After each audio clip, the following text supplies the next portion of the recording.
In this tutorial, we will guide you through the process of uploading SRT subtitles in Media Studio on Twitter using your PC. Follow these simple steps to enhance your videos with subtitles. To begin, click on a media file within your Media Studio library where you want to add subtitles. Next, navigate to the Subtitles tab located within the Media Studio interface.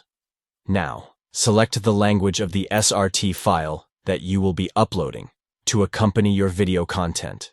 Click on the Upload button to proceed with adding subtitles to your media file.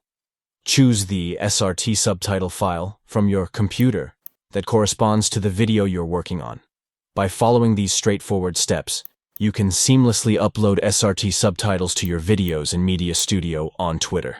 Enhance accessibility and engagement with your audience by providing subtitles for your content. Stay tuned for more tips and tutorials on optimizing your media on Twitter. Thank you for watching.